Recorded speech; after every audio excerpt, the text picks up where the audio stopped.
Good morning mga kaisarugman. Welcome back na naman po sa ating YouTube channel. Panibagong araw, panibagong vlog na naman po tayo. At andito po tayo sa Pasig City.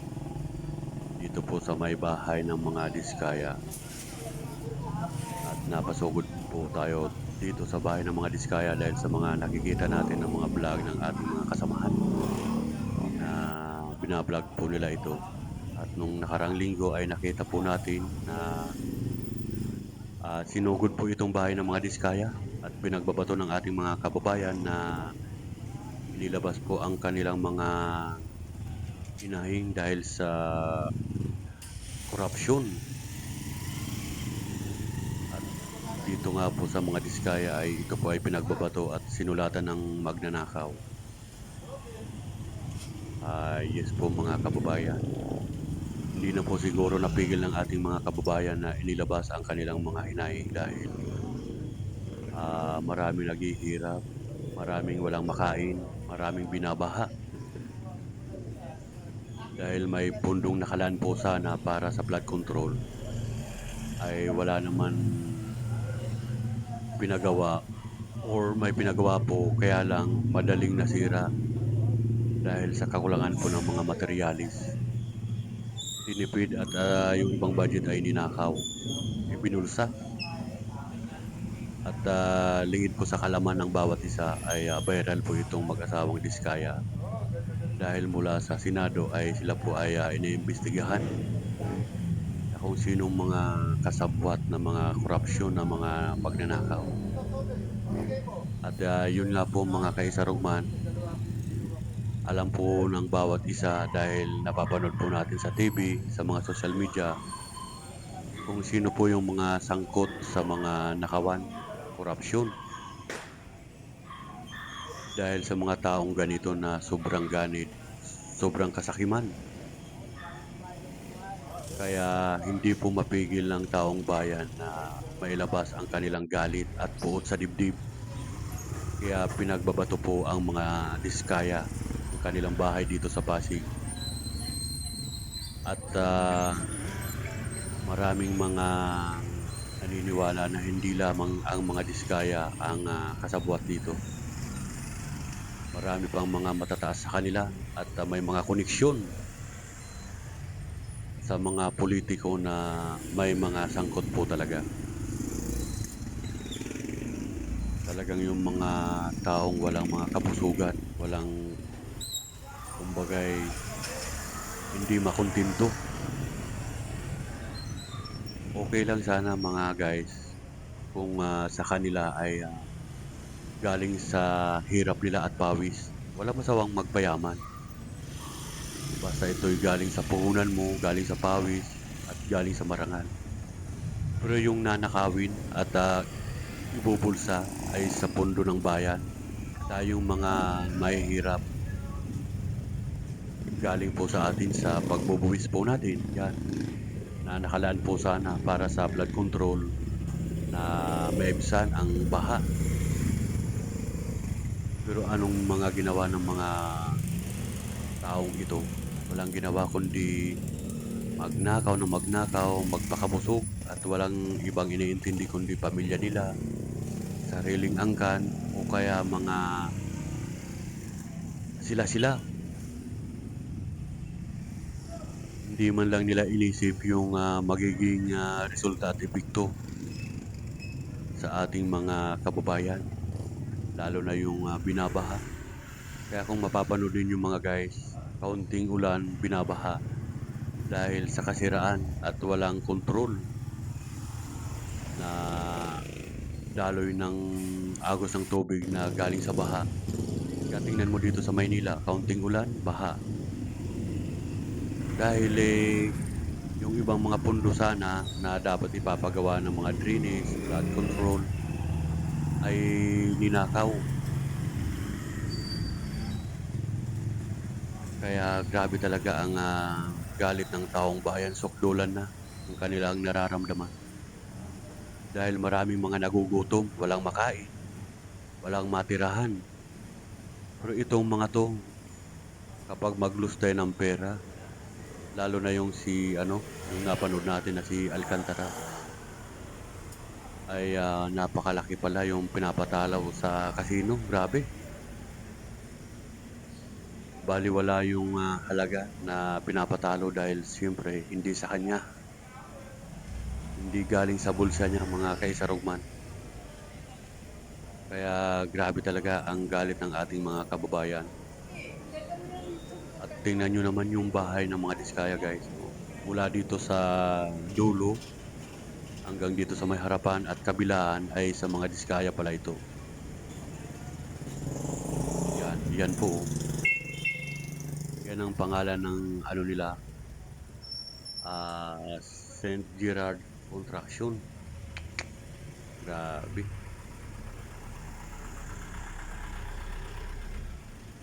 Diyan ako bilib sa mga taong nangungurakot, mga magnanakaw. Ang tanong, nakakatulog ba sila ng mahimbing? Hindi man lang ba sila inuusig ng kanilang konsensya? Hindi rin na ba nila inisip na kapag sa pagdating ng araw na siyempre hindi naman lahat ng panahon ay aayon sa iyo tulad nito. Hindi nila naisip na ang kasamaan ay may hangganan yan. Ayan, at nabisto po ang mga diskaya sa kanilang mga illegal na mga ginagawa. Ayan. Kaya napakalaking bagay talaga na mayroong mga kababayan natin na may mga malasakit at walang lihim talaga na hindi nabubunyag. Grabe ang mga ginawa ng mga taong to. Walang mga kapusugan. Walang inisip kundi magpayaman ng magpayaman, magnakaw ng magnakaw, at mangurakot. Grabe. Hindi man lang makonsensya at kilabutan na balang araw ay sisingilin sila sa kanilang mga ginagawa. Dahil yung yaman talaga mga guys ay hindi mo naman madadala. Sabihin natin dito sa ibabaw ng lupa ay magpakasaya ka, magpakasarap ka. Lahat ng luho ay magagawa mo, pero pag siningil tayo sa kabilang buhay, yan tandaan natin ay kabilang buhay tayo guys. Na doon sa kabilang buhay ay doon tayo hahatulan. Ito ay hindi man lang naisip ng mga taong gumagawa ng mga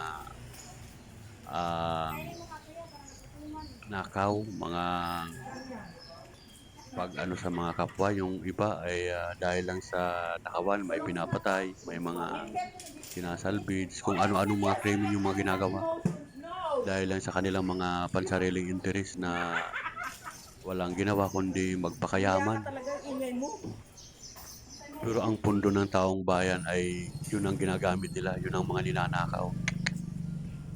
Grabe ang mga taong ito. At karapatan ng bawat isa na ilabas ang kanilang mga hinaing dahil yung pundo natin, yung galing sa tax, ay yun ang mga kinukuha nila, ibinubulsa. Kaya hindi po talaga natin maiwasan na makapagsalita tayo ng hindi maganda. Dahil wala na. Kalakaran na talaga ng mga taong ito na pag manalo, makaupo sa pwesto ay gagawin na nila ang lahat para mabawi ang kanilang mga nagasto. Napakahusay mga magmalinis at pagpakakala mo ay mga santo na kagalang-galang pa. Pero pag sa likod pala ng camera ay ito ay napakasahol pa. Grabe. Kaya hindi maiwasan na sumabog at may maramdamang kanggalit guys sa mga taong ito. Dahil walang ginawa kundi magpayaman ng magpayaman. At maraming mga tao na hindi ah, walang matirahan, walang makain. Maraming mga nagugutom. At yung pundo ng taong bayan na nakalaan na budget ay wala. Parang bula na naglaho dahil sa mga sakim na to at mga magnanakaw.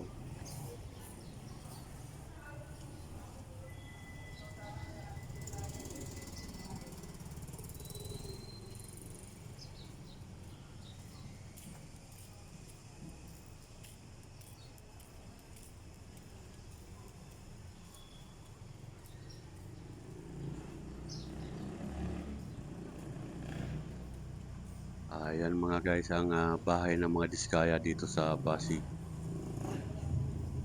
Nakakalula ang laki ng bahay ng mga Diskaya, grabe. At nawalan tayo ng pag-asa na makakabangon po ang Pilipinas sa mga taong ganit, kurakot, korupsyon ang mga ginawa. Hindi malang inisip nila ang kapakanan ng Pilipinas. Marami tayong mga kababayan na mga naghihirap na dapat bigyan ng pansin at tulungan. Pero anong ginawa ng mga taong ito? Ibulsa ang kaba ng bayan at gamitin sa mga illegal nila na hindi naman dapat.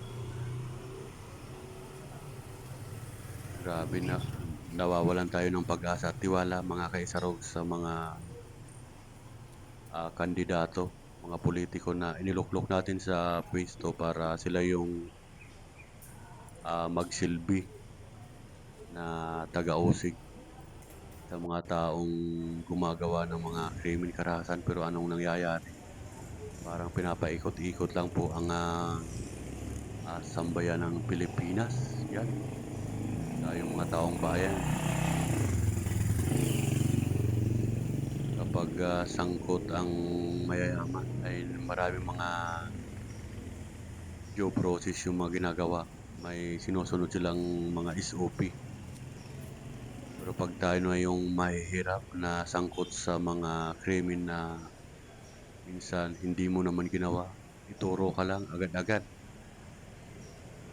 Uhulihin ka, nakapusas ka na, tatadyakan ka, kung anong bagay na gagawin sa'yo. Pero pag mayayaman ang sangkot, nako, may mga due process po silang mga sinusunod na SOP kuno. Kaya hindi natin maiwasan na ilabas ang sama ng loob, guys. Maraming mga nagpapakahirap at naghihirap. Pero anong nangyari? Walang nangyayari sa atin.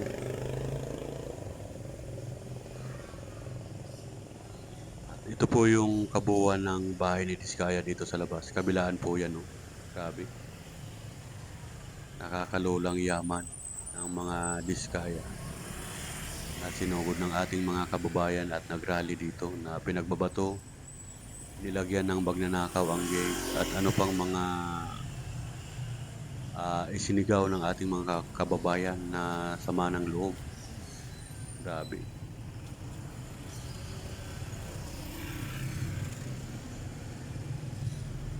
Yan po ang bahay ni Diskaya. Nakakalula po yung laki ng bahay. At hindi lang laki ng bahay. Nakakalula ang bilyong halaga ng mga ari-arian ni Diskaya. Grabe, mapapailing-iling lang po tayo. Okay, hanggang dito na lang muna ang ating vlog at naipakita natin sa ating mga kababayan ang bahay ni Diskaya dito sa Pasig City. At sa mga hindi pa po nakapag-subscribe, paki-like and subscribe at paki-click ang notification bell. Thank you!